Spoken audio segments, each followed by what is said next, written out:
আমেরিকাকে বলা হয়ে থাকে স্বপ্নের দেশ, the dream country in the world. এই আমেরিকায় আসতে অনেকেই বৈধ এবং অবৈধ পথ বেছে নেন।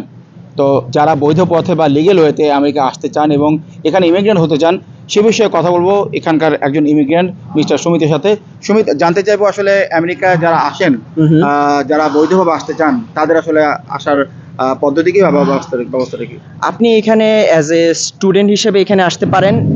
এসে আপনি এখানে বৈধভাবে আপনার থাকার জন্য যে গ্রিন কার্ড বা পার্মানেন্ট রেসিডেন্সি সেটি গ্রহণ করতে পারেন। এজন্য আপনার প্রথম থেকে শেষ পর্যন্ত আপনার সম্পূর্ণভাবে এখানে আইন কানুন থেকে শুরু করে অভিবাসনের সম্পূর্ণ প্রক্রিয়া লিগ্যাল ওয়েগুলো আপনার ফলো আপ করে রাখতে হবে।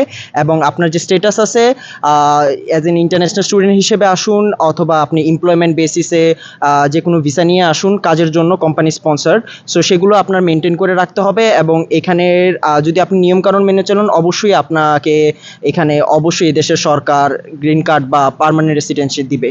এবং আসলে বলা হয় এই দেশকে দ্য ল্যান্ড অফ অপরচুনিটিস। আপনাকে এখানে আসার পরে আপনার যে রেস বা পরিচয় বা ধর্ম বর্ণ এগুলো কোনো কিছু ম্যাটার করে না। এখানে সবাইকে সমানভাবে সুযোগ দেওয়া হয় এবং আপনার যদি দক্ষতা থাকে আপনি অবশ্যই এখানে একদিন সফলতা লাভ করবেন। আপনি এখানে এসেছেন কবে এবং কিভাবে এসেছেন? আমি এখানে এসেছি 2023 ডিসেম্বরে এবং as an international F1 student হিসেবে। এবং আসার পরে আমি এখানে অ্যাডজাস্টমেন্ট অফ স্ট্যাটাসে অ্যাপ্লাই করি এবং সফলভাবে আমি এই বছর আমার গ্রিন কার্ড বা পার্মানেন্ট রেসিডেন্সি লাভ করি। মিস্টার সুমিত যেরকমটা বললেন যে উনি এখানে 2023 সালে এসেছেন, এখন 2026 সাল, 3 বছরের মধ্যে উনি ইমিগ্রেন্ট হয়ে গিয়েছেন। এবং যারা বাংলাদেশ থেকে আসতে চান বা আসতে পারেন, তাদের আসলে সুমিত যেটা বলছেন যে আসলে বৈধ উপায়েই আসা যায় একটু চেষ্টা করলে, এবং দক্ষ অদক্ষ দুই বিষয়ে এদের ব্যবস্থা আছে। শুধু কেউ অবৈধ পথ অবলম্বন না করে বৈধভাবে চেষ্টা করলে হয়তো কারোর জন্য কিছুটা সময় বেশি লাগে, কারো কম লাগে, কিন্তু হয়ে যাওয়ার সম্ভাবনা সবচেয়ে বেশি থাকে। একটু সরি আবার। সো বর্তমান সরকার এখানে সর্বোচ্চ চেষ্টা করছে তাদের বৈধ অভিবাসন বাড়ানোর এবং অবৈধ অভিবাসন কমানোর। সো আপনি যদি অবৈধ অভিবাসন কমে, অবশ্যই বৈধ অভিবাসীদের জন্য তা একটি সুবর্ণ সুযোগ হয়ে দাঁড়ায়।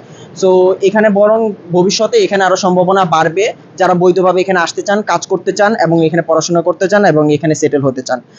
সো বেসিক্যালি আপনার এখানে প্রেজেন্ট যে অথরিটি, সো তারা চাচ্ছে এখানে অবৈধ অভিবাসন কমানোর এবং বৈধ অভিবাসন বাড়ানোর। সো আপনার বেসিক্যালি কোথাও যখন কোনো জায়গায় শূন্যস্থান খালি হয়, সো ওই জায়গাটা বরং অবৈধ অভিবাসীদের চেয়ে বৈধ অভিবাসীদের সুযোগ বরং সুবর্ণ সুযোগ আরও বৃদ্ধি পায়।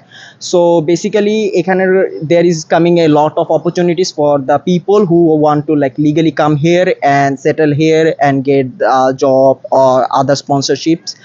And I think that would be in upcoming year is gonna be a huge opportunities and maybe the golden opportunities for the legally persons who want to come here. কারণ এখানে কি জায়গা কাজের ক্ষেত্রগুলো কমে যাবে এরকম? হ্যাঁ, লোকবল কমে যেতে পারে এবং এর সাথে যে এতদিন ধরে যে ব্যাকলগ গুলো জমে আছে লাইক লিগ্যাল ইমিগ্রেশনের, সো সেগুলো এখনো ক্লিয়ার হওয়ার সুবর্ণ সুযোগ আছে, যে কারণ এখানে অবৈধ অভিবাসনের পরিমাণ দিন দিন কমে যাচ্ছে। সো এটাকে অনেক মানুষ সাধুবাদ হিসেবে জানাচ্ছে, কারণ নিয়ম আইন কানুন হিসেবে আপনি যদি এখানে মেনে চলুন এবং এখানে আসেন, তাহলে এইখানে আপনার সরকার সম্পূর্ণ সহযোগিতা করবে। Thank you.